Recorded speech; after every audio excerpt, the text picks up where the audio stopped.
Dámy a pánové, vítejte zpátky na druhém ročníku Future Summitu. Před námi je teď další přednáška. Pokračujeme dál v programu. Jedna věc, která se nám v chatu hodně opakuje, ty dotazy tam jsou, tak se týkají i toho, jestli z tohohle celého livestreamu, jestli z celého Future Summitu bude záznam. Bude, dostanete ho na vaše e-maily, bude to pár dní trvat, ale dostanete záznam ze všech přednášek, takže pokud jste dneska nějakou prošvihli, tak nebojte, určitě se na ní budete moct se záznamu podívat. No a ještě jedna důležitá věc, ta se týká dotazů. I tentokrát platí, že jakmile přednáška skončí, tak si dáme ještě prostor pro dotazy jako takové, takže určitě neváhejte psát i tentokrát do chatu na Zoomu. Tak a teď o čem se vlastně v téhle přednášce budeme bavit? Bude to zákaznická zkušenost, bude to v angličtině opět tentokrát, no a speakerem je Ilian Hafouzov z TalkDesku, obchodní ředitel pro region DACH. Hello, Ilian.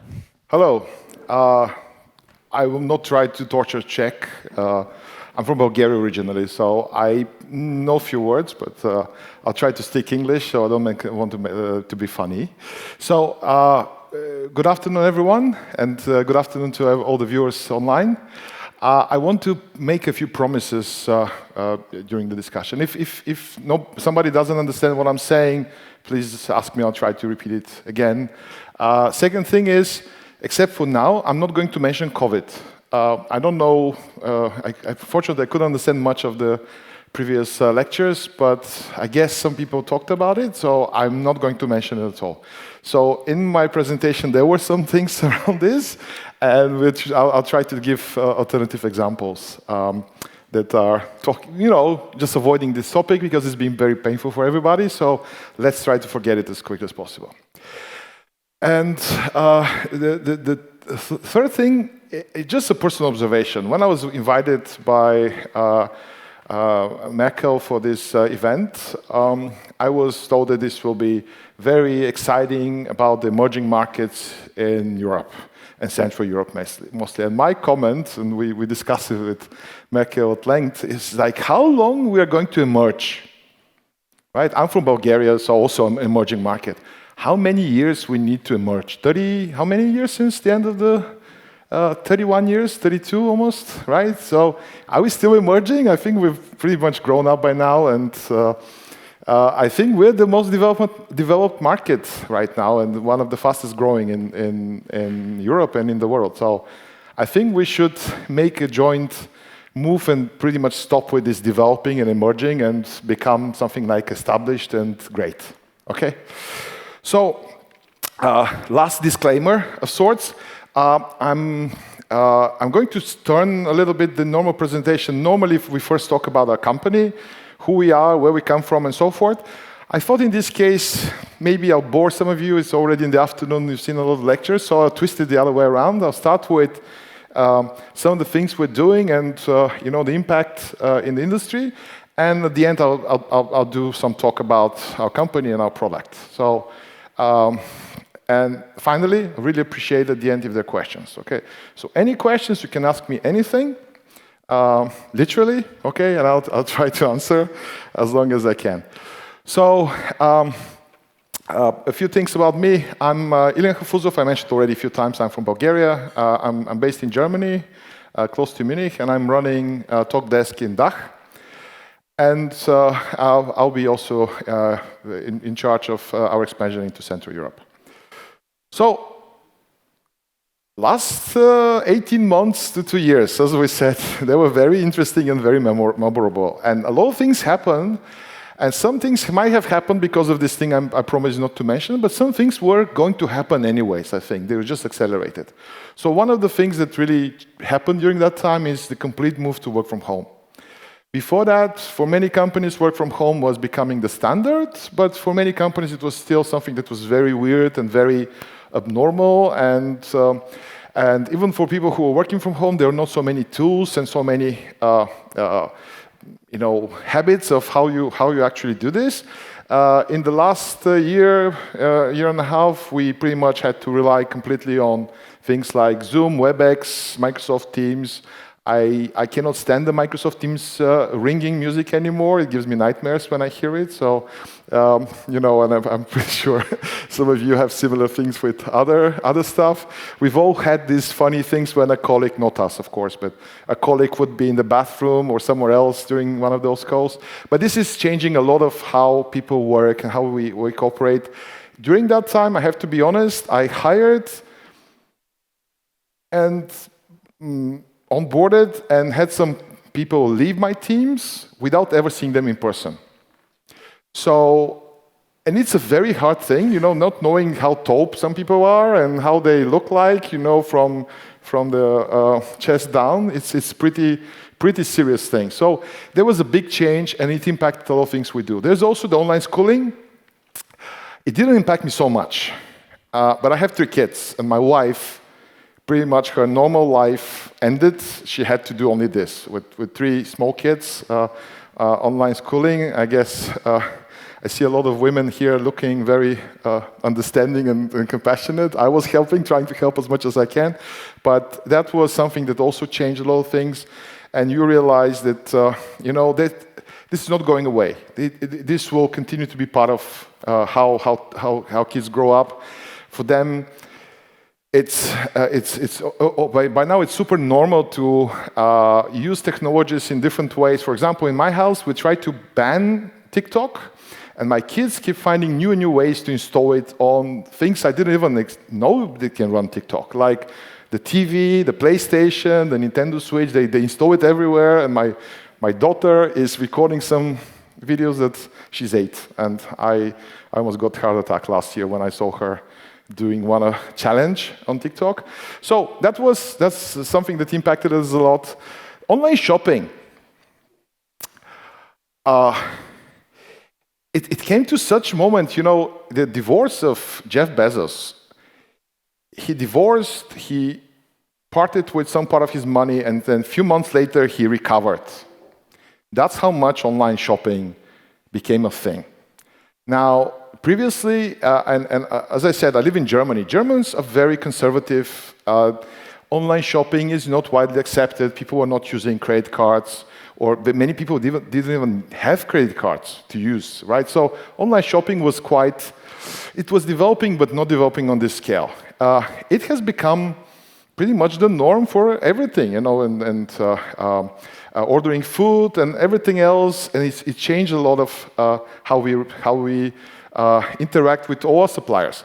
And finally, digital entertainment. For a lot of people, this period was the moment when they discovered digital entertainment. People who previously would go to, outside for walks, and they moved to start watching different online shows and whatnot. So, and what happened, in that period, the move to digitalization of all customer interactions increased enormously. So if you see, how good you can see here, yeah. If we see in Europe, it grew from 32% the year before to 55%. And this is from last year. This year, there's some preliminary expectations that roughly 62 to 63% of all customer interactions are completely digital. And Gartner predicts that by 2023, over 75% of all customer interactions will become digital. And that's a very big thing. If you look at some industries, like the retail industry, a lot of retailers still have a lot of physical stores everywhere, paying a lot of rent and so forth. You have banks and insurance companies with lots of offices, lots of people there. And if you think about this massive change of the sales channel and the support channels, this is impacting really everything. And it's impacting things because, the way in New York, for example, with again, the thing that I'm not going to mention, in the last year, a lot of people stopped going to the offices. Suddenly, there's no need for restaurants, there's no need for dry cleaning, there's no need for bars and everything else that was around these offices, okay? So some of these changes have a very big impact on all sorts of adjunct, complementary industries and businesses as well. And what was one of the main things that happened during this time? There was a move from normal customer service standard, which was the way we were used to work. I don't want to offend anybody, okay, if you're from these businesses, but there were certain businesses like telecoms, like banks. Nobody really enjoyed talking to them. Now, it was something that you have to do, like a dentist. Like, nobody likes going to the dentist. Nobody said, I had like the best day ever in the dentist. It's never, right? So it's like people didn't enjoy going to the bank. But, you know, you need a loan, you need a mortgage, you go, you do it, right? So it's... but there are certain companies that have managed to completely make such a compelling customer experience that you actually enjoy using them, okay? And they're connecting their customer experience and the brand experience, and they set a completely different standard for what is acceptable. And some companies, I mentioned Amazon already, so we decided to use some other examples. Netflix, this is actually old information because it keeps changing. They're reaching 300 million subscribers by now. Here is 200, but it's already 300 million subscribers. They had 61% usage increase. Actually, with this, and I'm not, Netflix doesn't pay me any money. I'm actually paying to them, right, the monthly fee. So recently there was a new series, the Squid Games. The internet in South Korea went down of the amount of people watching it. Okay, so not for one day, it was like for weeks because of the demand. So it's enormous, and as their CEO recently said, our biggest competition at this point is sleep. So the time that people have to sleep, you know, this is the biggest competition. Another company, Peloton, is Peloton big in Czechia? Yeah, you know what is Peloton? It's like an exercise bike with a screen, and you have a subscription, and you have real coaches and trainers, and they tell you, right, I don't want to use an uncensored word, Yes, keep pedaling, sweat more. And this company grew there, and it's super expensive. It's like just to buy the starting thing is 2,000 something euros, and you pay like 100 a month or 6. I'm not sure. I have other stuff, but it's. They don't pay me enough to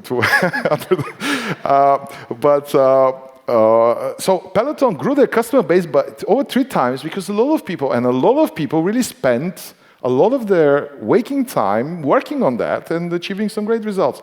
And Farfetch, I have to admit, I never heard of this company until a few months ago, but it's an online company selling all sorts of branded stuff, like luxury products, Pradas and Gucci's and Swiss watches and so forth. And they make sure they don't sell fakes, so everything is really branded. And they had over 60% website traffic. They become the #1 company in the online luxury. And that all happened during the same period that we are talking about, the 2020. Okay? So how did they achieve that? Okay? What did they really do? And there's a very important thing that we don't realize we use by now in almost our daily activities is artificial intelligence. Now, I have worked for one of the leading artificial intelligence companies in the world. Artificial intelligence is not what we think it is, right? It's still very, very far away from thinking, logically, being self-aware.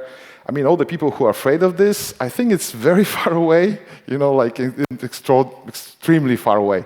But it's very useful for analyzing what we do and finding ways to analyze how we interact with the brands that we use, find the friction points.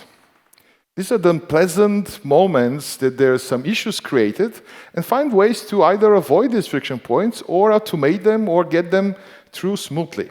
Okay? So with a lot of the companies that I mentioned before, Amazon, Netflix, and so forth, it's actually, there are very few times that you actually have to talk to somebody from them.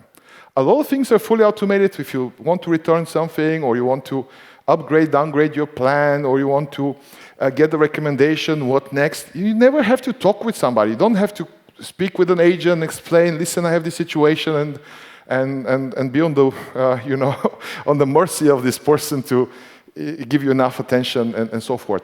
On the other side, when you have situation where the agents are really put with a lot of these friction discussions, unpleasant discussions, they get agitated, they get nervous, they hate their lives, and they want to get away from this problem as quickly as possible. And the result is the experience becomes unpleasant on both sides of the equation, of the relationship. So by using AI, as I said, it's first becoming frictionless or avoiding problems, and also it becomes very faster. And when you have this quick and effortless thing, is the equivalent of happiness. If you think about it, that's what a great relationship is. I love it when I tell my wife and my kids, please do something, and they say yes, and just do it. Of course, it never happens. And of course, there's always some arguments and discussions, and we try to convince each other that it's the right thing to do. But if you think with your suppliers of anything, if you have such absolutely painless and quick discussion, that's the equivalent of fantastic service. So how? And what is the effect? A lot of people for a long time were thinking that this whole customer service, customer experience, it's a cost center, right? It's a cost, something that is not pleasant, something we don't like to do, but we have to do anyways, because otherwise we won't have customers. But in many cases, the view was, let's see how we can avoid doing this, okay? Let's find if we can get away from it. And actually some early examples of using automation and AI were done in a way to completely remove, some companies didn't want even to have their customers talking to them. I'll give an example with my telecom provider in Germany. I'm not going to name the name, okay, to not hurt them. But at some point, they had implemented intelligent IVR, and you had to explain what you want as a first step before getting next service. I had a very specific thing that was not a common thing. I spent 40 minutes with them trying to explain, and there's no way to get out of this. There's no way to, I want to speak with the operator, and they connect you to the operator. It kept giving me endlessly new and new suggestions of them, nothing to do with my problem. And I kept saying that I want to speak with somebody because I ordered something, it disappeared, I don't know where it is, I have no tracking number, nothing. I was very short to actually canceling my contract with them because of this. Okay? So, when a company creates a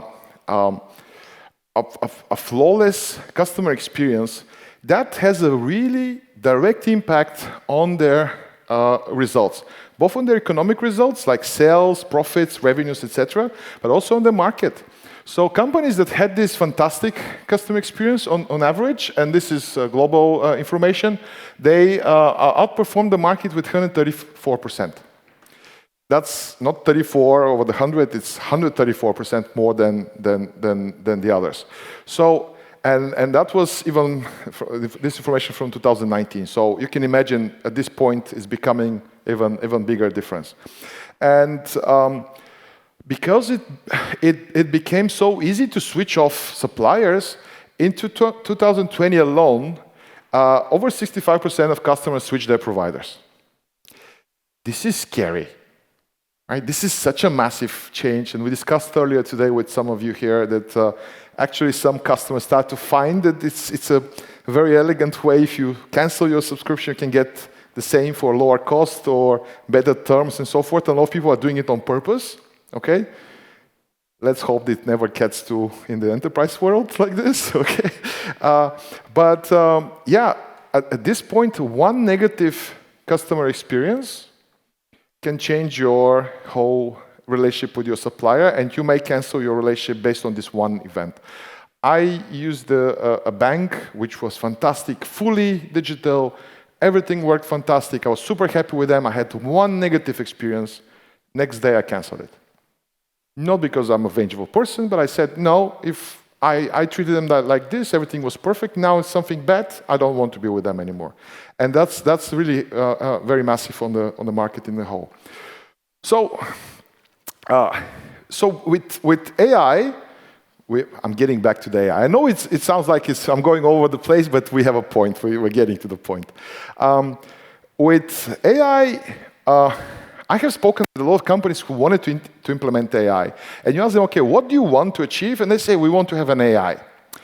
And Theodore Levitt is a very famous economist from Harvard. He created the term globalization and a lot of important things in global economics. So he said people don't want a quarter-inch drill for drilling holes. They want a quarter-inch hole. So you don't need a hammer, you need this nail to be inside the wall, right? So AI is a tool, and with this tool you try to achieve something, and the important thing is, what is the desired outcome, and you have to focus on that, and not on the AI or any other technology as an end result. So what are the main jobs that we need to improve with AI and automation in the contact center? First, we need to find a way to increase the customer self-service, especially in these days when the younger people, the so-called Generation Z, I don't know if it's a popular term here, but people that are born around year 2000 and later, the digital natives who, my kids have never seen a world without mobile phones and iPads. They think this is a human right, that like few hours a day access to an iPad is a fundamental human right that is being taken away from them if you somehow tell them today no iPad. One, as I was saying, is increase the customer self-service rate.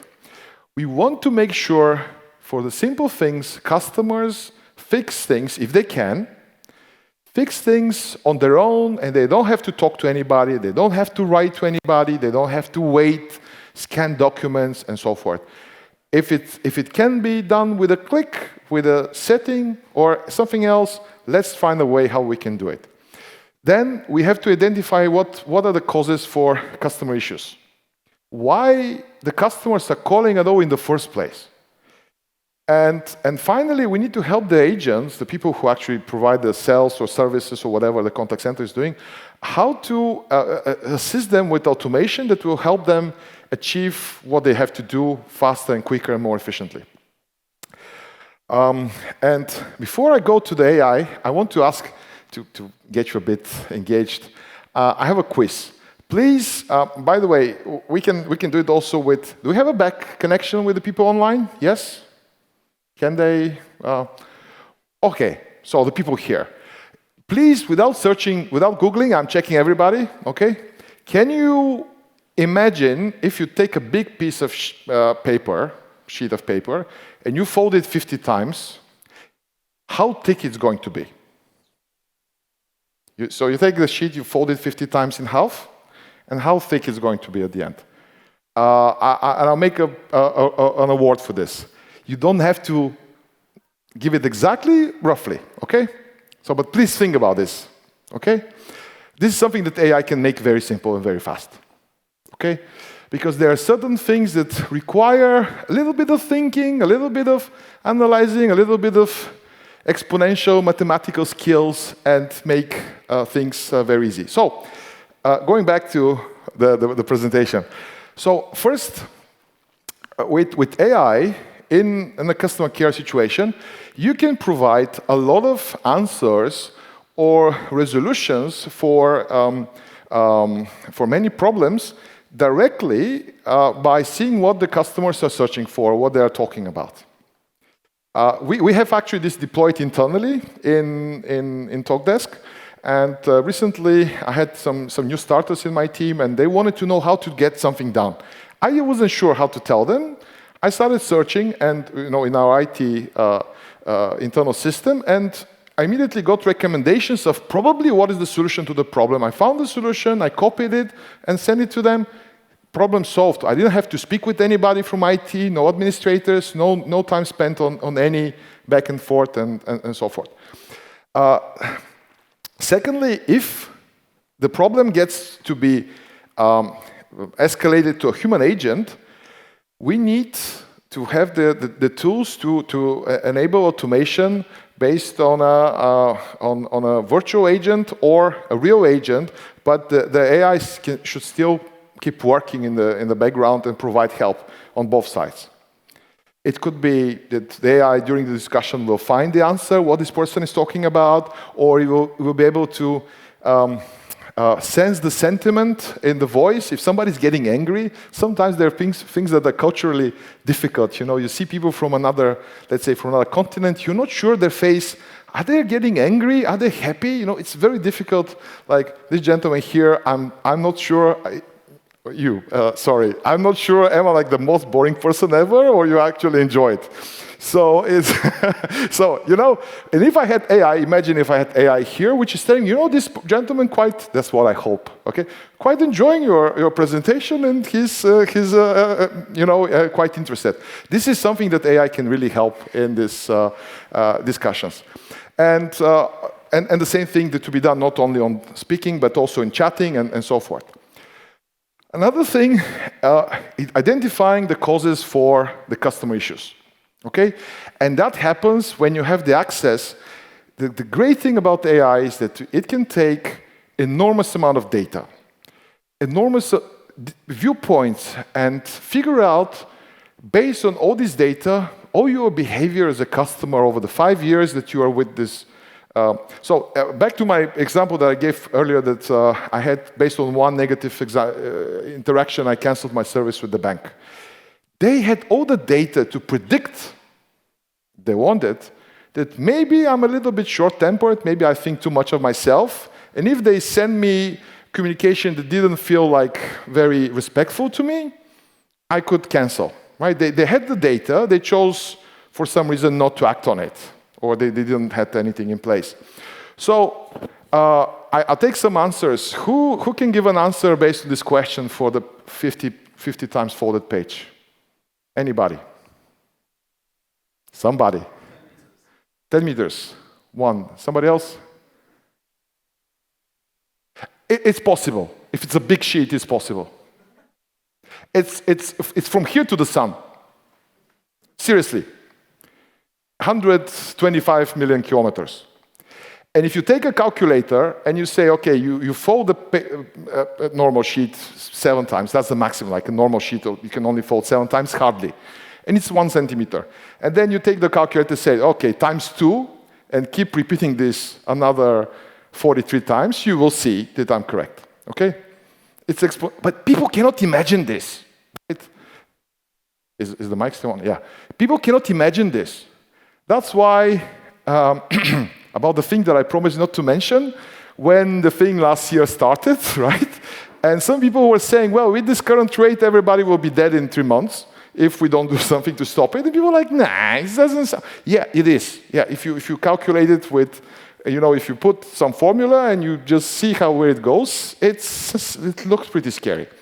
So there are a lot of things like this which AI is indispensable. It can help you so much. You can compare, like interest rates with banks and insurance policies and everything, and it can tell you, okay, even if something this looks really good and this looks terrible, it can help you with all these things. So AI is fantastic to find out why customers are calling at all. How can you avoid them calling in the first place? That is not avoid them to call, Avoid them having the problem to call, right? So that's something that is fantastic. And then finally, I've already talked about this, it's helping through different automations with the agents. Telling, okay, this person sounds angry, so be nice to them, give them some discount. They seem to, every time there was some discount available on our website, they always took advantage. So they're unhappy now, let's give them something, and they'll be happy, and they will talk about to their friends, they'll share a code, they get even more customers. So that all these things are things that you can have with your customers. And to give this example earlier, that was originally a video. Here it's just a photo. It doesn't make much sense in this way, but in this presentation it's just a photo. The first picture with just the drill, this is with, if you have an AI, it will tell you, okay, here is the wire, this is level, this is the 10 centimeters, and you just go and drill a hole. And when you do it the other way, is the laser working? Yeah, you end up with this. This is not how I do it. I will have about 12 holes, and and probably I'll have to fill it in with gypsum and fix it, because I'll create like a big crater. If I do something like this, I'm really not good with tools. So, and AI really can help in this type of situations. That's the logic that we follow. So there is, and I come to more or less conclusion of the session. So there is one big problem with AI. Now, AI is usually created by people. Okay, there is technology that is used by people called data engineers. But after this, there are people called data scientists who are very smart and very young, very expensive as well, graduates from universities, because it didn't exist a few years ago. Okay, so these people, they cost a lot of money, and they sit in laboratories and places like that, and they think about this problem. Now, the problem is, because they're very young and some of them are not very experienced, it's difficult for them to imagine how a 65-year-old person will behave in talking with their bank about their mortgage. So the accuracy of the AI models are rapidly declining. It says here 20%, but I think this is largely exaggerated in a positive way. The reliability is going much lower. That's also the reason a lot of the AI projects, the AI experiments in many companies fail and are abandoned, the first things, because it doesn't provide any tangible results when it's done in a way that you depend. The machine learning model is not done correctly. Let's take it back to the data scientist. The data scientist will make some change. Let's test it with some sample data. It looks okay. Let's put it in real life. Oops, it doesn't work again. And you do this thing, it takes time, it costs money, and then by the time you get the actual effect, it takes really long time. So, TalkDesk, we were thinking how we can make this simpler. And who is best to see and to train the AI to think better or to be more accurate?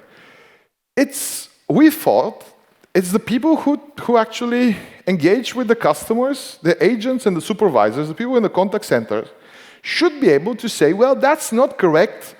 The customers are calling about something, they're trying to understand something, and our AI cannot understand it. Okay? So I promise not to use the certain term, so I'll use another term, Brexit. Our colleagues from UK will be thrilled about this. So there was a point when Brexit was about to happen, and people had ordered some things from UK, and you don't know when they come. It will be after Brexit. Do you have to pay customs? But you ordered them before Brexit. So I talked with some of these suppliers, and I spoke, and there was automated voice listening to like what I'm asking for, and I said Brexit. There was there's no logic for it.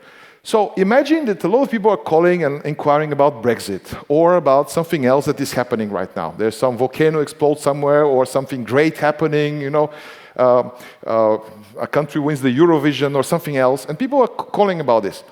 And there will be a lot of people calling, and this is recorded. So we felt, what if I covered this thing here, so I leave it for a second for the people online, and then I jump to the next slide. So what is the fantastic thing? Let's find a way to train the AI without data scientists, and we make it more efficient. So imagine, let me get to the page to explain how it works. Let's say people are typing or calling and saying, I'm interested about Brexit and how it will affect my order time or my delivery time or something like this. And this goes into a bucket that is not answered. The supervisors in the contact center and the agents can go there and see that there are a lot of things, and they can mark them that are talking about Brexit, they can mark them and they can say, if people are asking about this, please provide information about the policy, the effect from Brexit on delivery times. Or please explain what is the return policy and taxing consequences from Brexit. Of course, it's dangerous if you leave it for one person to maybe they don't understand what it is and they train it incorrectly. So we created a process that several people have to essentially give the same feedback for this type of thing in order for this action to be accepted. And that becomes part of the model. So the AI model keeps training with this knowledge, but basically without having to stop this in production, take it back to data scientists, make changes on the model and bring it back, it happens in real life. So if I had demo opportunity, I mean, the technology to do a demo here, I can't, unfortunately. I could have shown you how I could have trained the AI in real life for Brexit and make some outcome of it, and it would have worked. Okay, instantly. You just launch it, this new knowledge of the AI model, it would have worked. Here it's explained, but I'm running out of time. So it's explained in step-by-step how to do it. The slides would be available for everybody on the session. And if any of you are interested, you can request and we'll send you an ebook which goes into even further detail into this topic, which explains basically how the AI can be trained and what outcomes can be achieved. And we'll TalkDesk, we do something else. We use similar AI and some not so artificial intelligence, like real intelligence of people. If any of you in your businesses want to see what would be the impact of using AI in such application, we can predict exactly what will be the impact in terms of increased customer satisfaction, net promoter score, money, how much it will increase your sales or it will decrease your churn, etc., etc. We can do all that, and it will be very useful for everyone. I have a few more backup slides, but I think at this point it's a good moment to conclude. So, final two things. The gold standard for customers, contact center and customer care, it has to be AI enhanced for everything that we just said, and it has to be human oriented. Very importantly, people frequently think that AI will displace and remove a lot of jobs, and people will have nothing to do, and AI will do everything. It's not going to happen, first, because it's impossible. The economy needs people to work so we can buy the things the economy produces. So that's never going to happen. That people always have money, okay? Some money. I guess this is clear. But we need to remove the unpleasant for both sides, for all sides, unpleasant problems. We need to make it easier, and we need to leave the humans for personalized consultation, personalized judgment, from human judgment, sympathy, finding a solution that no automation can provide out of the box, okay? But we need to, because that makes, when you talk with some company like Netflix or Amazon, when you talk with an agent, you get top-notch service because all the simple things you can do on your own. And I'm done. Okay? Ilian Hafouzov, yeah, just stay there. We have a couple questions from the audience. Sure. We need to do it quickly. Question number one, are you already present at the Czech market?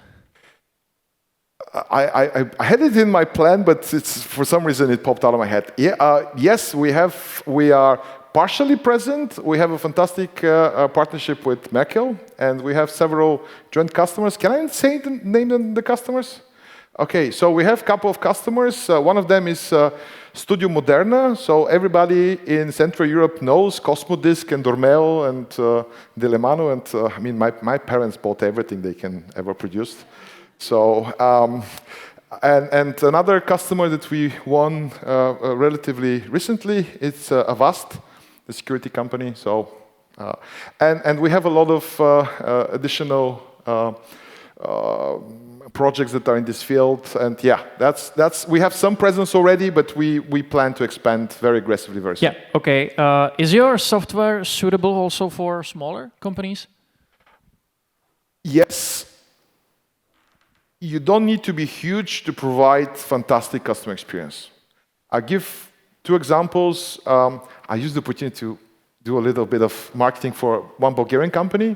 There is a Bulgarian company called Utopia, which is the global leader for building rock climbing equipment.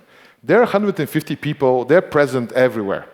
And another thing, there are 2 Israeli companies manufacturing things for baby cribs, you know, this mobility gymnastics for kids. Both companies are 150 people. They own 85% of a billion market. So you don't have to be big to have world-class software. We have some customers which are with really 5 to 8, 10 agents. We also have huge companies like Disney and IBM, but the software is suitable for everyone. And I finish with the long answer. The great thing about software like ours is because it's SaaS, there is no big upfront investment. So the cost is proportionate to the number of agents and to the scope of the business. So it's a very affordable investment. Yeah, so it doesn't matter. It doesn't matter, yeah. How long does it take to implement TalkDesk?